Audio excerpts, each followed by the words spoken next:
it's a good thing to go on a motorcycle and just have a good sort of tear up, you know, it clears the air. I don't want a pickle, just want to ride on the motorcycle.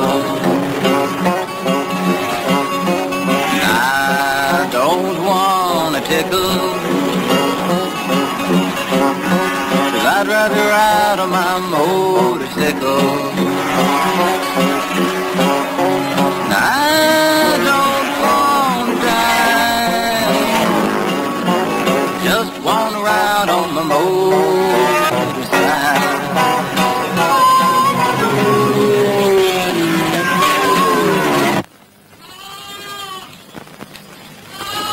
One of road racing's most colourful characters is Percy Tate. He's a 45-year-old sheep farmer, but he's been racing bikes for 25 years. At an age when most riders have long since put away their leathers, Percy goes on.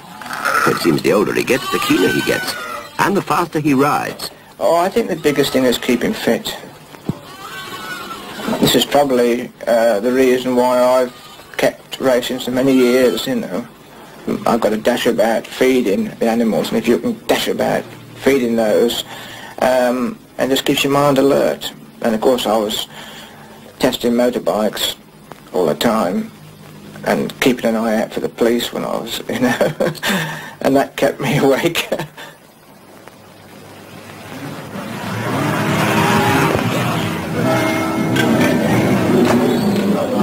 Attention, attention. 8 o'clock on a cold Sunday morning. Riders, mechanics, wives and girlfriends have been on the road since the early hours.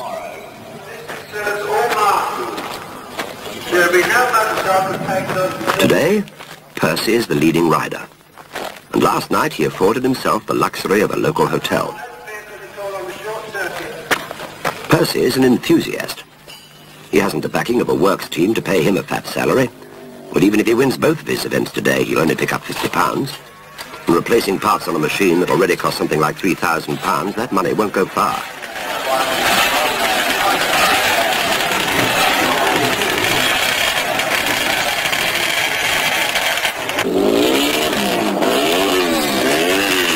But what about the others who turn up every week?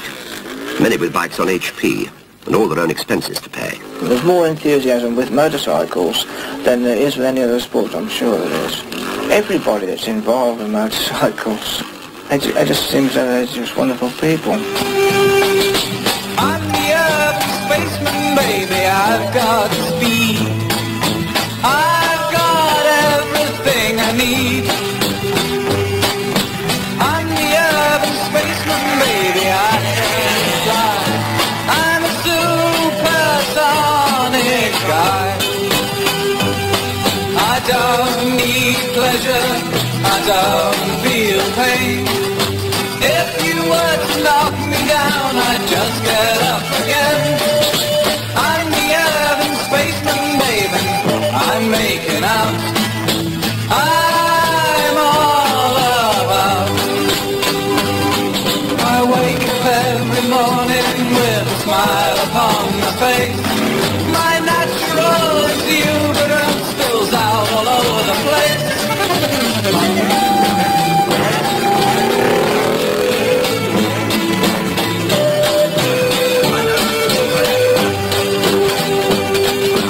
I'm the urban spaceman, I'm intelligent and clean. Know what I mean? I'm the urban spaceman, as a lover, second to none. It's a lot of fun.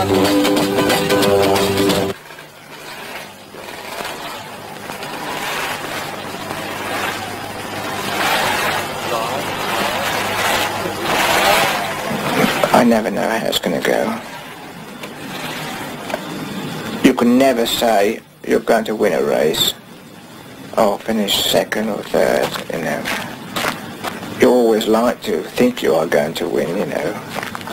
But so many things can happen.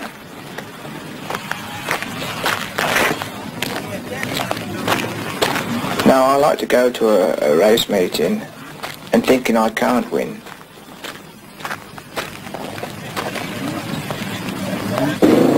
I like to feel that there's an awful lot of opposition. Then that makes me go better.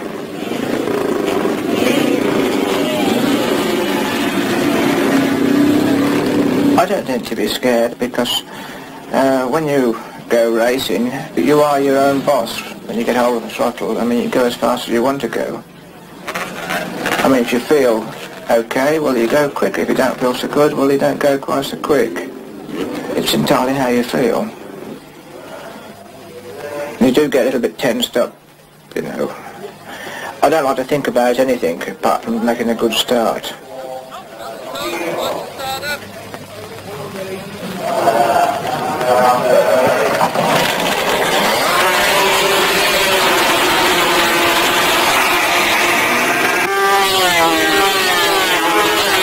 I like to go fast. Yeah, I think it is a nice thrill.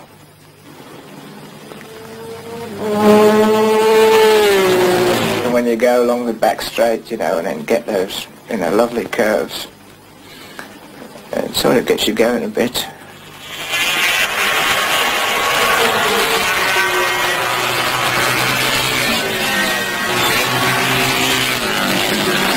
You know, I often say a little bit of poetry when I'm going round.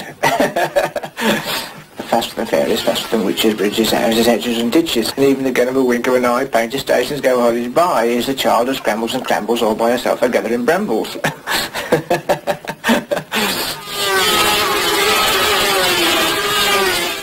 I think my bike likes to be talked to.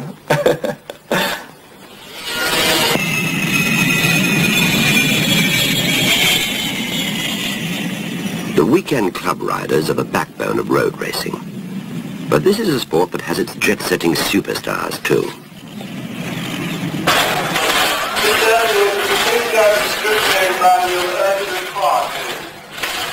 The international Grand Prix riders can earn tens of thousands of pounds a year on their pampered works-developed machines.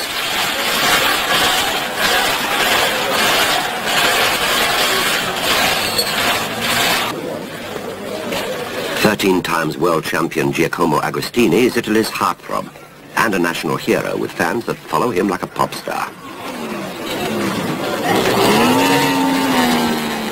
Agostini and the Italian MV Agusta have become a road racing legend. Ago can choose any machine he wishes to ride and the money that goes with it, knowing that all he has to do is jump on the bike and go. But he has to keep winning.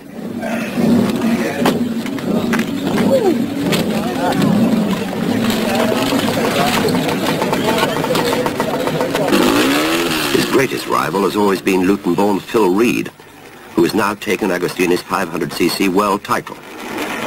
So I didn't sort of model my riding style on anybody. I just wanted to be better than all of them. There's nothing that gives me such a thrill as riding a powerful motorcycle, and especially now I'm in the MVs, you know, really, that to me is the ultimate. If I'm involved with a good team, you know, I get paid good salary, and I don't think you could earn as much in the sort of commercial world so easily as I feel I can earn from motorcycle racing. I won't tell you how much, but you know, I can go to a motorcycle race just down the road and earn what some people earn in a year. I think initially you've got to have the luck,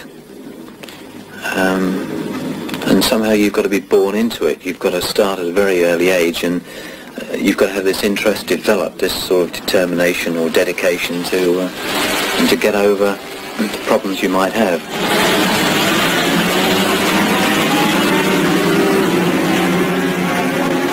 Ago seems to be in trouble, but Phil Reed is off to a flying start.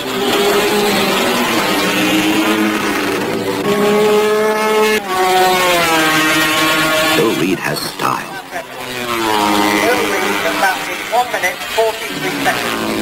7 times world champion, he's a professional who will never settle for being anything but first.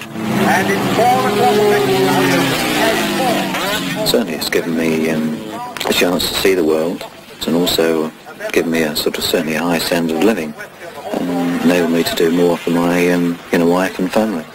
It sort of set me up if I want to take advantage of it in a way that I can progress into other things commercially, when I do retire from racing. So that's what it's done for me.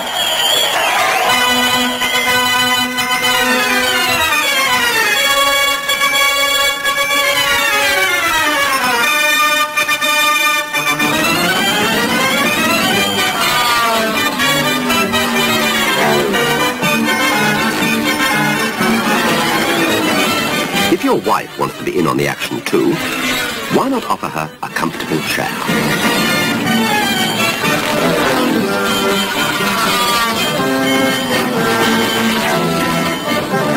Mostly sidecar racers, often with family concern, build and ride their own bikes. Perhaps only one or two riders receive sponsorship in any way. And only now are they beginning to receive the recognition they deserve.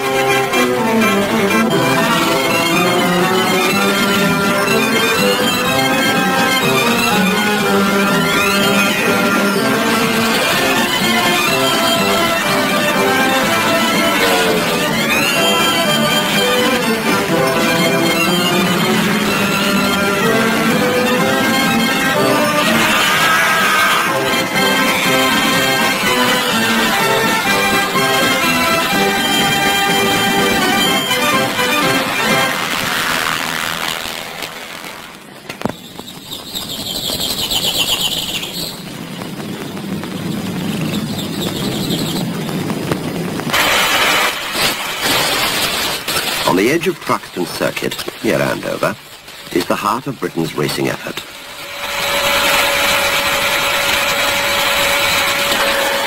Here, labouring in cramped accommodation and with inadequate machinery, the dedicated Norton team have struggled to keep their famous name up front.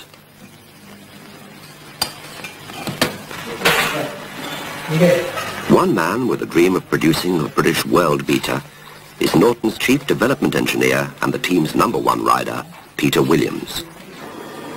I think basically we build everything. We get the engine parts from the main factory at Wolverhampton. There's not an engine part that we don't have to inspect and modify in some way, and many of the basic engine parts, such as camshafts and pistons, are replaced by our own racing ones. Now 2381 to that dimension. It is, after all, a standard road-going motorcycle engine, and designed as such. So we do two terrible things. We first of all go racing with it and ask it to do far more than it was ever designed for. And so we must inspect everything very closely before using it. No good off there, really, don't you? As long as the main jet isn't transferred into it.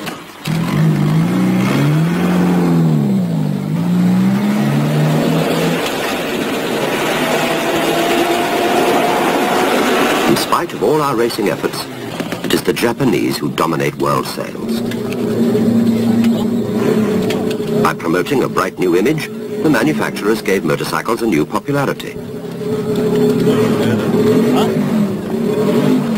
In the early 60s, motorcycling suffered a poor public image, which was perhaps undeserved.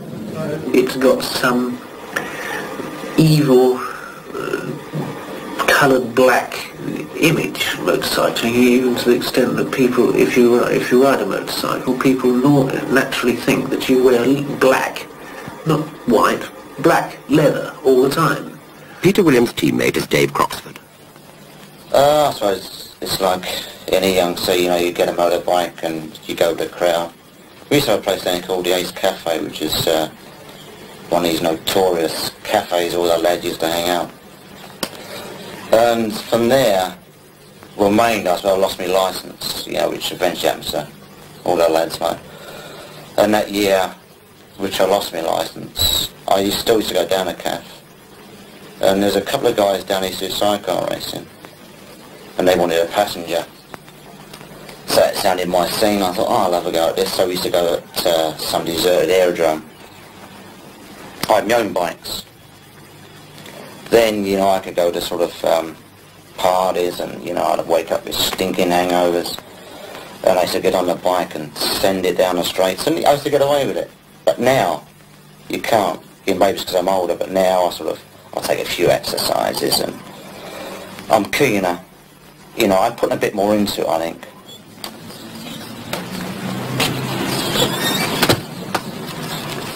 Ex-glazier, plasterer, builder, and poodle trimmer, Dave came up the hard way, working at anything to pay for racing. Nowadays things are different, and his main concern is to arrive at the circuit on time. You know, like the setup, you know, plenty of hotels, hiking up early in the morning, and things like that, going to, well, like the work. For me, it is bloody work. Well, it's different sort of work, but, you know, it's just that's the way I like it, nice and casual now. But then again, you've got to do your part in a different sort of way. You know, you sort of, I mean, you know, you dress in suits. I mean, I like it, you know, I like the suit and all the gear and that, because I like to look an office-type worker, but he jumps on a motorbike. You know, it's a bit different.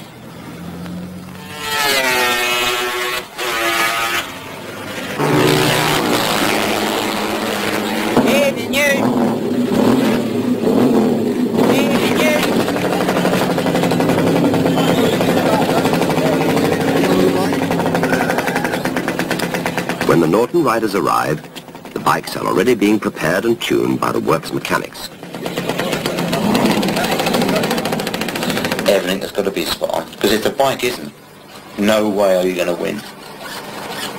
You've got the best tyres on for that particular day, and you've got to be on the ball yourself, because I mean they probably spend £50,000 a year on a motorbike, and you feel a bit grotty one day. Hello. No way, man, you just got to get on there and go, because you're going to be out on your ear roll.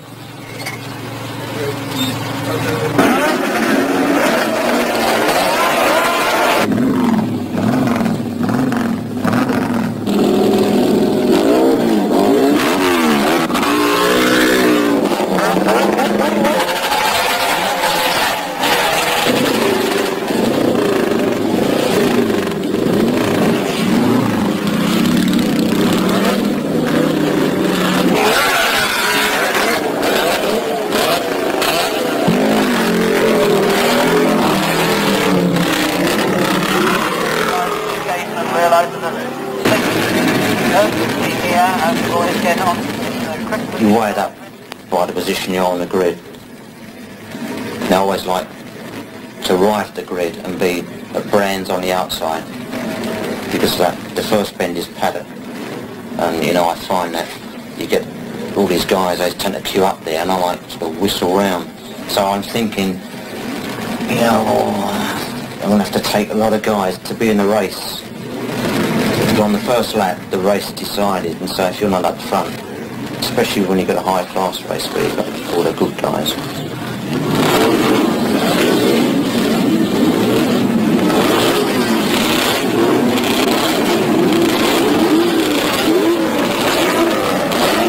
Well, the flag is already raised, Corky Bellington on the front line then.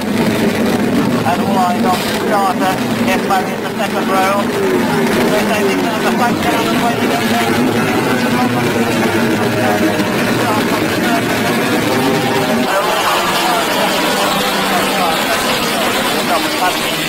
When you're in front and you sort of look round, you've got about 4 or 5 guys all bloody looking at you, you know. You tend to sort of play it a little bit cool, you don't overdo it. You know, you can see you catching them up. So this is great. May be great if you're out front, but if you drop the bike when you're rubbing leathers on a tight bend, then you're in real trouble.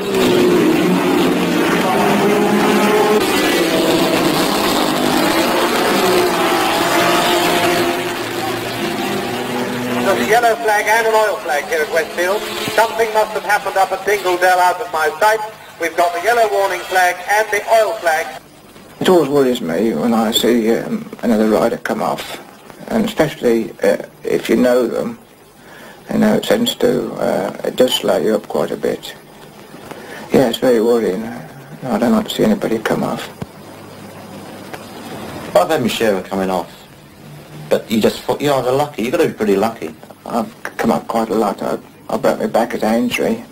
You don't sort of roll over and do a kung fu ball or anything like that. You know, you just fall off and you hit the bank. And I had a bad accident at Silverstone where I broke my ankle. And you sort of lay there and you think, Christ, I'm all right. You know, you get up to the crowd. And, you know, it's all right.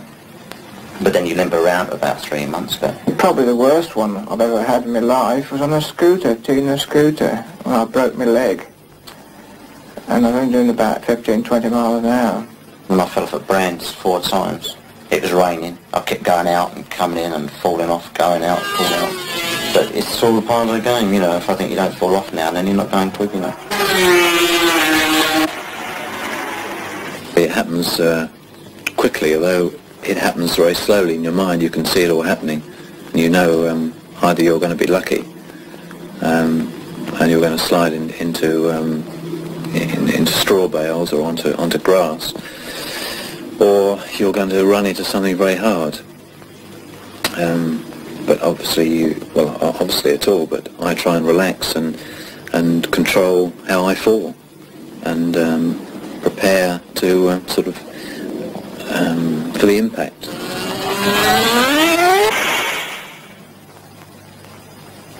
One person I knew many years ago thought that you'd had a disappointing day's racing.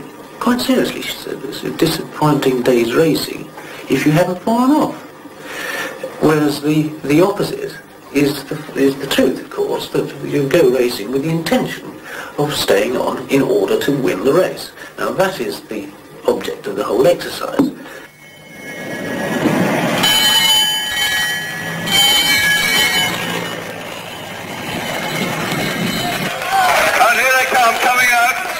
Percy Tate, I can see Peter Williams, Barry Sheen, Vic Allen, Phil Reed, 500 world champion.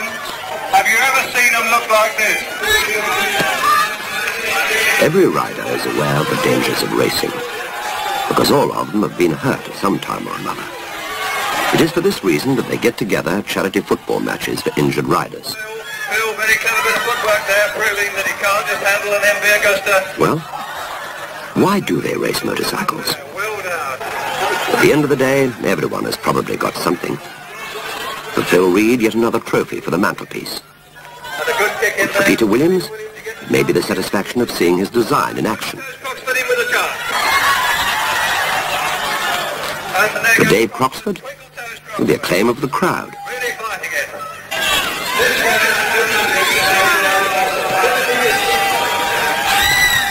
And for Percy Tate? Well, I've got a few pins in my leg and a shorter leg, and I'm really a spastic when it all comes round. That's made me slightly deaf. I haven't got much really, and any enjoyment to look back. Now what I've done, that's about all really. I haven't made any money at it. But I have enjoyed every minute of it, apart from being in hospital. They're the parts I didn't like. That's all I've got.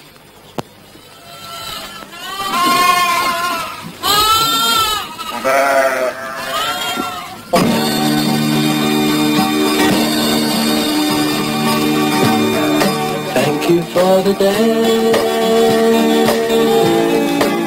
those endless days, those sacred days you gave me. I'm thinking of the day I won't forget a single day, believe me. I bless the light, I bless the light that lights on you, believe me. And though you're gone, you're with me every single day, believe me. Days I remember all my life, days when you kept me on the ride. You took my life, but then I knew that very soon you'd leave me. But it's alright, now I'm not frightened of this world, believe me. I wish today would be tomorrow. Life is dark, it just brings sorrow, let it wait. Thank you for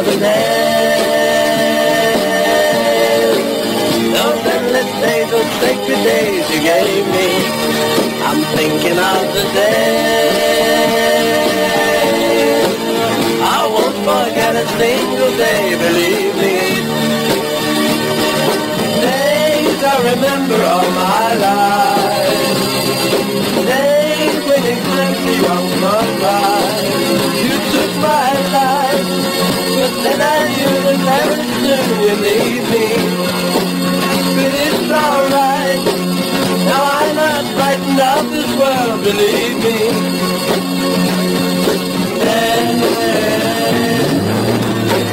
Thank you for the day. So then let's say those sacred days you gave me. I'm thinking of the day. I won't forget a single day, believe me. I've lived the life.